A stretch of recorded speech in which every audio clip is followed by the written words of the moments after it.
If tomorrow all the things were gone I worked for all my life, I had to start again with just my children and my wife. I thank my God above to be living here today, 'cause the flag still stands for freedom and they can't take that away.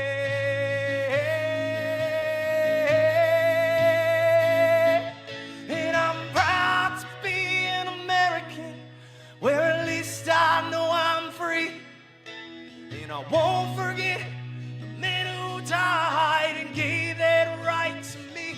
And I gladly stand up next to you and defend her still today.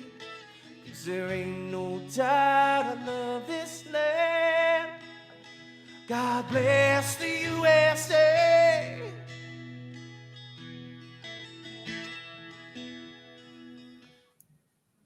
Hi, my name is Allison Salinas, and welcome to Citizen Watch. Tonight we have Courtney Peridore as my guest, and I'd like to introduce you. Hello, Courtney. How are you today? Good. How are you? Awesome. So I know it's been a little crazy couple of days with the weather and everybody trying to stay warm and be safe and whatnot. So I hope you're doing okay on that end. Yes. Awesome. Don't think I left my house this weekend. I may have run to the store maybe once. So I want you to tell everybody about yourself real quick. You are a friend of mine, and you have been following my campaign for quite a while. Mm-hmm.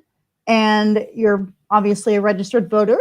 So, and you're very passionate about your state. So can you give us a brief introduction about who you are and where kind of you stand when it comes to politics with a brief description?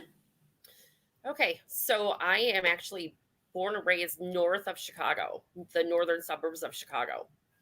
I don't like their politics, and I especially don't like their weather. I moved down south. I moved down here. I'm just across the river from St. Louis. I work in insurance, and I'm a registered voter, and I'm a Republican. And this presidential election, I actually, for the first time, was an election judge because I wanted to make sure that things were done right, that I did my part to make sure things were done right. And I know where I was, at least at our ballot, it was correct. So that's awesome. That's awesome. I could. Absolutely. Well, thank you for your service as far as being an election judge. And we talk all the time about and I preach with my campaign, and a lot of other people that are either in office or running also preach the same thing. It's important to become a part of the election. It's important to become an election judge. It takes an hour or so of your time, maybe a couple hours, depending on what you're volunteering for. Right. That was a very long day. I'm sure. That one was a very, very long one. And I actually just got my notification for the next one in April. Nice. Well, I hope you continue to do that and, do your part as far as the election goes. We definitely need all hands on deck. That's for sure. Absolutely. So we're going to talk a little bit about a couple of topics that have kind of been surfacing around and angering a lot of people. It's been no surprise lately. Pretty much every other post is angering a lot of people. That may have something to do with Joe Biden and Kamala Harris being in office, but we won't go there tonight. So, so the first topic we're going to talk about is a bill requiring sex education in kindergarten. Wow, what's that about? How are we supposed to expect our kindergartners to even know what that is? So what's your opinion on that bill, and where do you stand? I mean, I'm pretty sure I know where you stand, but where do you stand on it? So that's a family issue. That's a family issue, and that's a personal issue. That's not something for the school or the government to decide. of when my child learns about something like that or any of those topics. Of course, he knows that there are body parts and there's men and, girls and boys are different. But he doesn't need to go into detail. They don't need to go into detail. Kindergarten? I actually heard at one point they were talking about preschool as well. But I know that the bill is assigned for kindergarten. So I don't even know if I have words for that. It's obscene. It is. It's crazy is what it is. How do we expect I don't know what kinder, let's see, my mom taught pre-K and kinder, so kinder's what, 4, 5, maybe 5, 6, depending on when they were born. Right. That's hard to imagine a 5 or 6-year-old having that kind of conversation. Not even comprehending that. No, absolutely not. And I don't even think third graders should know. No, there's no reason. I mean, there's kids that girls are getting pregnant younger and younger. Yes, they need the education on it at a certain age, but kindergarten? Yeah, that's a home stretch, that's for sure. Well, I think we can all agree that's a tad too early, to say the least. Very. So I struggle to understand what their thought process was with this. Although lately I don't know what their thought process is with a lot of things. We did talk about this last week, guys, with JCAR, and a lot of it has to do with the schools. And as far as my campaign goes and what I believe in, guys, I'm here to tell you, I don't think the government needs to be involved at all with our education. I don't think they need to be involved with our healthcare.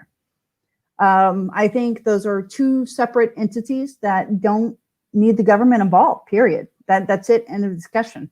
There are ways around that. There are things to do. And if you have a chance, and like Courtney, I know you've been on my Senate page. I know you're part of it. So if you go into my details, I talk about that. And I talk about different solutions instead of the government being so involved. We're learning day by day that the more the government is involved, the more problems we have, guys. I mean, yes, I'm running for office, but that's a stretch. You can't mix government and education and healthcare and or religion, for that matter. I mean, there's just several topics that, leave the government to taxes and infrastructure and that kind of thing, but not our children. A lot of parents have different views, and I know Courtney will probably attest to this, but every parent has different views of how they want their children raised. Absolutely. And it's important for the parent to be able to make that decision about their child.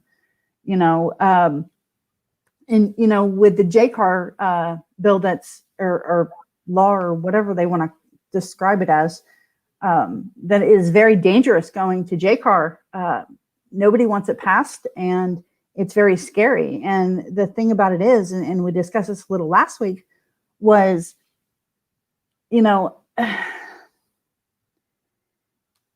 punishing teachers for not wanting to segregate your children is a problem. Part of the JCAR rule that they want to pass, Courtney, is, and I don't know how familiar you are with the whole entire bill, and we won't discuss the whole bill because that's, I think, about 750 pages. But the basis of the bill is, and I'll reiterate this from last week, is not only do they want to separate, your children in school, but they want the Caucasian or white children to apologize for their race. And they want to make it mandatory that, hey, we have field trips to riots and whatnot. And that what? Like, and what I don't understand is, how does this become a bill or a law when it was introduced by people who were not even elected into office? This came from the Illinois Board of Education. This didn't come from our legislators. Absolutely. How And is that happening? And why is this allowed to happen? well, unfortunately, the only clear answer to that, as far as Illinois goes, is Pritzker. Yeah. He's headed a lot of things that are unfair, unjust, and unconstitutional. And I, for one, am not scared to say that on my show or anywhere else. He is a complete tyrant, and he is showing the true side of himself. And he's been doing so for quite a while. Oh, absolutely. Keeping And this down for his bailout. yes, I said that from the beginning. He was not going to let the state go until he got his coveted bailout. absolutely. And that's a problem in itself. Mm-hmm. Sure But is. so we're going to talk about a little bit of a cheerier side, Yes. a little more happier side, because I don't want to drudge everybody down. That's not what we're about here. That's right. So we have something coming up for our men and women in uniform. Do. And I will reiterate this at the end of the show, but I want to talk about what it means to you personally. If you have any family members in law enforcement or friends, or whether it be police, fire, EMS, you name it, they're in a uniform, nurses, doctors, the police alone have gone through complete chaos with the way they've been treated, disrespected, and dishonored. And the fire departments are having a harder time doing their job because of different rules or mandates back and forth, and what you can do, what you can't do. And it's a mess. So what would be your solution to, between the rioters and the police and the fire and the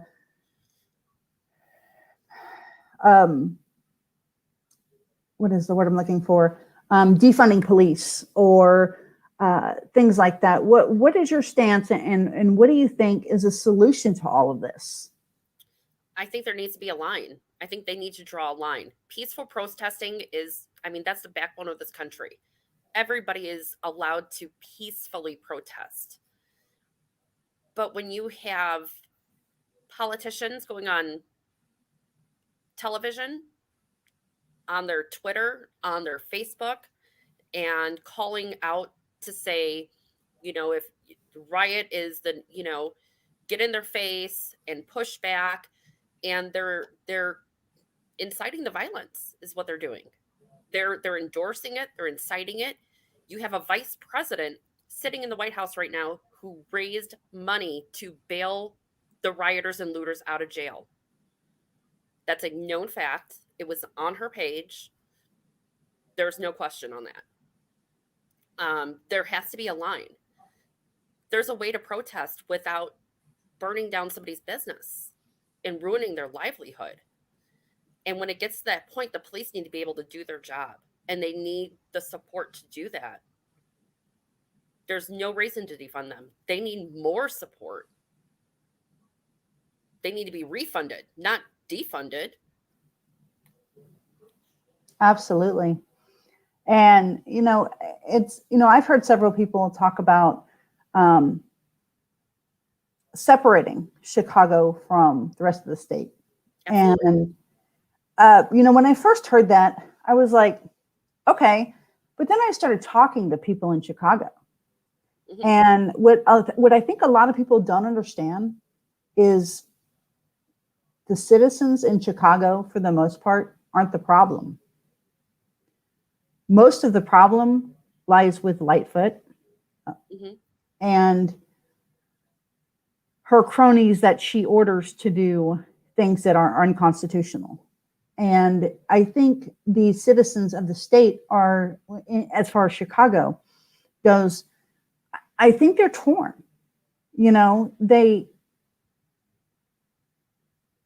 I think they really, some of them, I don't know about all of them, but some of them, at least the ones that I've talked to, when I bring up, separating, I'm like, okay, where are the pros and the cons of separating Chicago from downstate?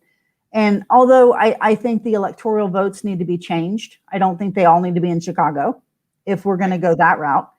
And I think that both the governor, even though we'd much rather have a different governor, and the mayor need to be coinciding on what they do appropriately and actually make the right decisions. And I think if that happens, then maybe we can get somewhere. But until we get real leadership that knows how to lead instead of following what they believe is what's best, then the entire state doesn't have to suffer, and Chicago doesn't have to suffer. Because I'm pretty sure someone's sitting in Chicago going, I don't want this. I don't agree with this. What are we doing? In fact, more Democrats more now than ever, are backing away going, wait a minute, this isn't even what we signed up for. And they're starting to understand the processes that go on with that. Yeah. And I'm just not so sure. I mean, at one time I was like, okay, yeah, easy fix, split the state, be done. But does that hurt or help Chicago is my question. What's your view on it? Ugh. Chicago is such a mess. I mean, we could get new leadership in there, but it's going to take so long to clean that up. What they've done to it and what they've done to the whole process. Is there fixing it? Is there a way to fix it? Is there somebody that can go in there and fix that? Who's going to get the support from the rest of the legislation to fix it and be able to do what they need to do? Or are they going to be like the former president and hit a wall every time they try to do something good? Yeah, and that's the, you made a good point, is are they going to get legislation and are they going to get the support they need? Yeah. And as much as that should be an easy question to answer, it's not. Our state has made it impossible to answer that question. Exactly. Because half of our legislators aren't who they say they are. They preach one thing to get elected, turn around 5 minutes later, they're bought off by somebody and they're just part of this problem. Yes. And it's so frustrating, especially for, someone like me running in 2022. I'm walking into the biggest fire in the world. Mm-hmm. And it's when my voters come to me and say, hey, we've been following you this whole time. We love you to death. We know you're going to make a change, but can you make that change? Are you going to have the same problems Trump did with the rest of the world in Illinois and hit a firewall every time you try? And I don't know the answer to that. That's the problem. I try to be very real with my voters, and sometimes it's not always what they want to hear. Right. But we still need to try. Yeah, absolutely. And I, as hard-headed as a person as I am, I'm very open-minded, but I'm also hard-headed. And I'm here to tell you, I'll headbutt those walls if I have to, and we'll break them down. But, it's not just the legislators either. It's the people of Illinois. It's the people that are sitting down complaining and not standing up. It's right. The people, and on the other side of the fence, it's people like Courtney, who you're not just going to gripe about the problem. You go be an election judge. You go do your part, which you can do. And if everybody did that, and I've said it before and I'll say it again, and I will reiterate this for the next year and a half. So get ready to hear it probably 100 more times. There is a children's movie called The Grinch Who Stole Christmas, and I will reiterate back to that movie every single time. At the very end of the movie, the Grinch steals all the presents, and all the kids do and all the families do is gather on the Christmas tree and sing in praises for what they do have. And if you look at the ideology of it, it's kind of the same in Illinois, just not Christmas. It's if everybody literally stood together and stood tall and held that line, the difference we can make is untouchable. But getting everybody together is the problem. Right. And it's taking shows like mine because I welcome anybody who can hear my voice can say, hey, I want on your show, and I'm going to put you on it. The only thing I ask is respect in return, because I'm going to give you that respect. But it doesn't mean that our opinions are going to be the same. You know, a couple weeks back, we had, I believe it was a couple weeks back, maybe 2 weeks back, we had a lady that, she was a fireball. Yes, and our comments were flying off the handle. And I didn't know until halfway through the interview that she was a Democrat 2 months before I talked to her. And when I asked her about why she changed, her answer was simple: God. And that's powerful. That's what people need to think about. People need to stop focusing on the party and start focusing on the person. And I've said this over and over again. Mm-hmm. But so, and we're kind of jumping around a little bit, Courtney, and I apologize for that. That's okay. But I want to jump back to this something good. Yes. So what do you know, just in your own opinion, from what I've told you and from what you've heard, what do you know that's going to happen in April? What do I know that's going to happen in April? With the gala. What is it about? What is it? What do you know? It is a gala to fundraise and raise money to help to back the blue, to back all the losing my wording. This has been my whole day. The first responders. It's to help the first responders and raise money and to help them and to show support more than anything, because they need that right now. Absolutely. And we are going to be choosing 3 recipients for the gala. And one will be the Effingham Police, because it is being held in Effingham. The other one will be Brownstown Fire Department. Nice. And then we're working on a third one. So we haven't found a third recipient. We're still making phone calls. So for this, you know, and we have some great things going on with this gala. And I would much rather focus on the positives and what we're doing good to help our communities and outreaches and whatnot, than focusing on what's so screwed up, because gosh, we could talk a year about either one.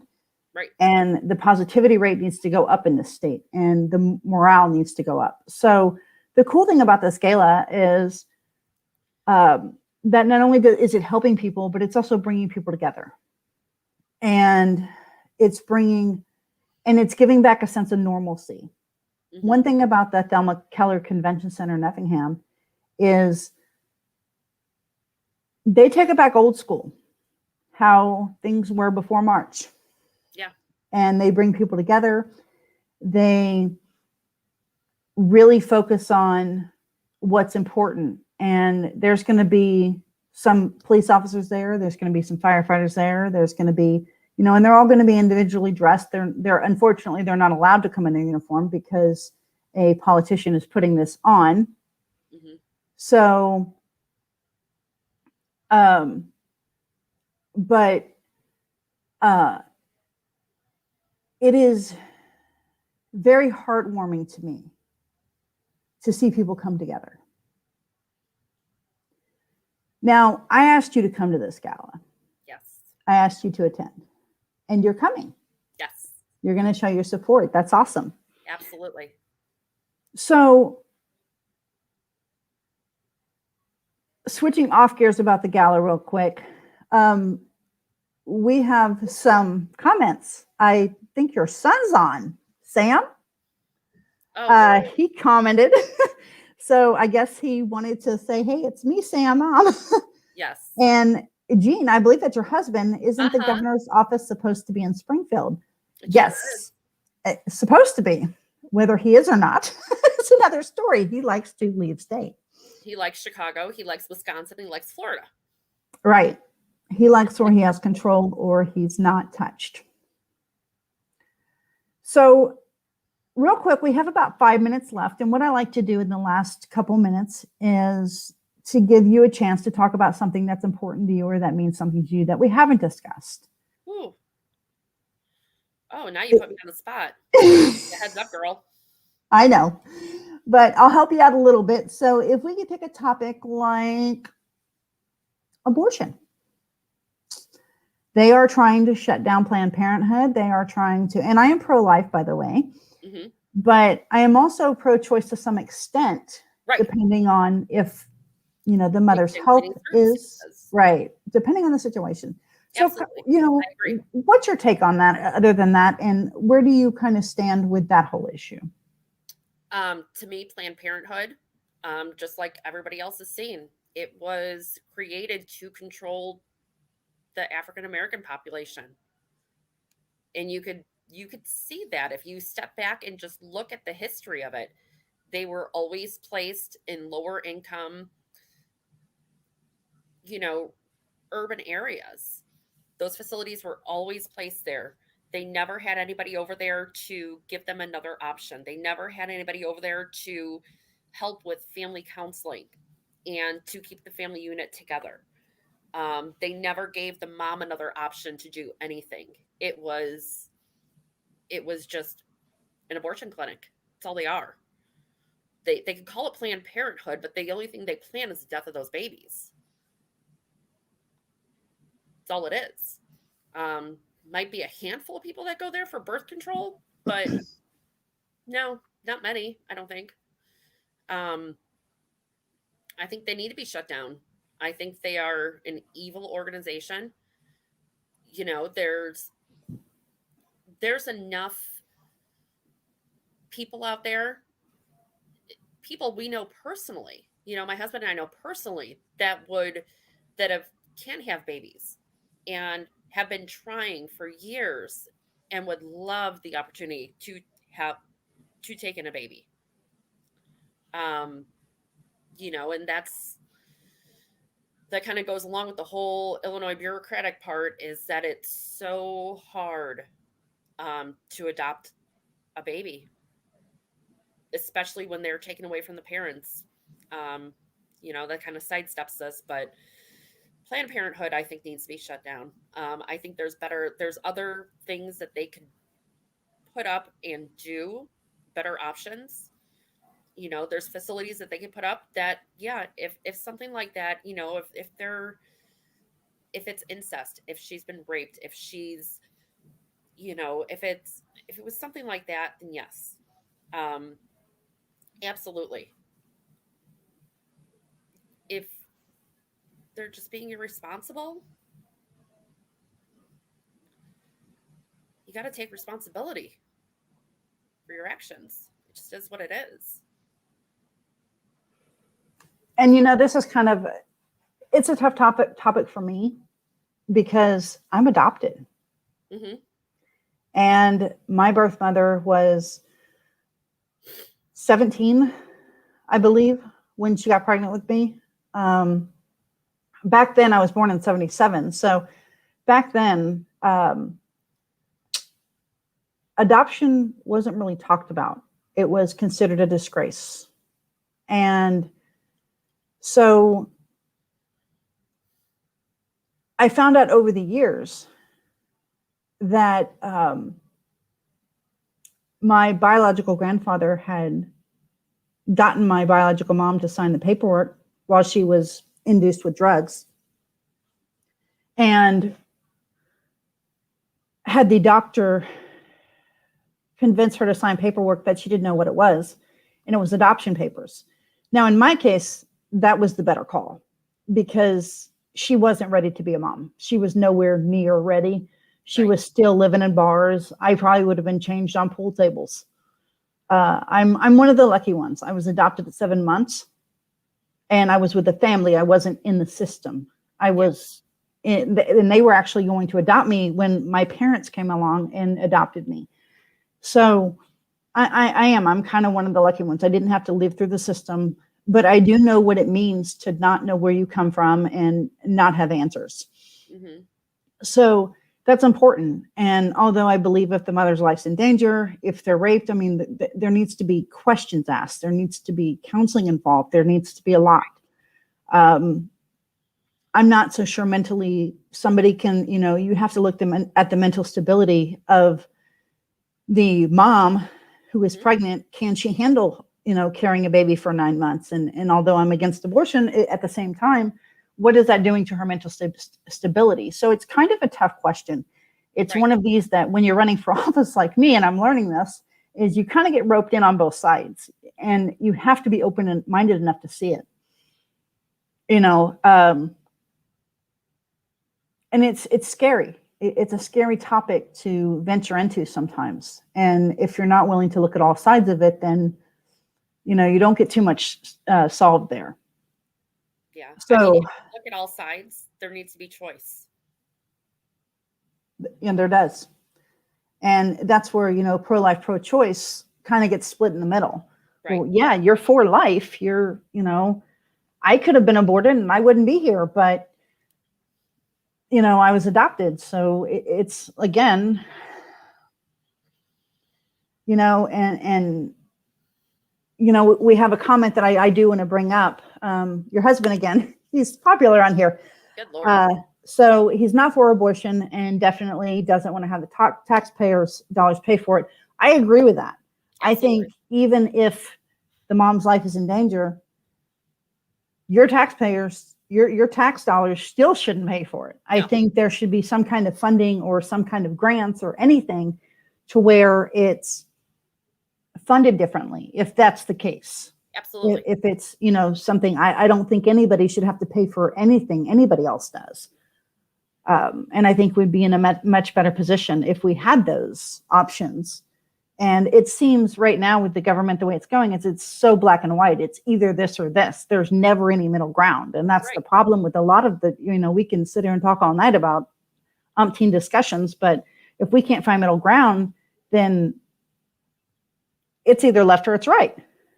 And they need to have that option to have the counseling first before, if they're doing this without any of the rape, the incest, those things happening, they should be mandatory to go through counseling first to know what that's going to do to them later down the road. Absolutely. I think that's a great idea. Well, guys, we unfortunately are out of time. So I am going to bid farewell to Miss Courtney, and I want to thank you for coming on my show. It's a pleasure having you. Thank you. I can't wait to see you in person in April for the first time ever, as much as we've talked. So next week on Citizen Watch, guys, we have an artist coming on. So I will announce that on the Citizen Watch page. I don't want to give it away quite yet. She is an up and coming artist. So it's very important. And then after that, 2 weeks from now, guys, get ready. We are going to have a roundtable discussion. So Courtney will be back. All of our previous guests, for the most part, that can attend will be back. So we're going to have probably 10 people on here. So this ought to be interesting. Absolutely. And the more people we have on here, the better the discussions get. Absolutely. So you guys have a blessed night. Everybody stay safe. And as always, we look forward to seeing you next week.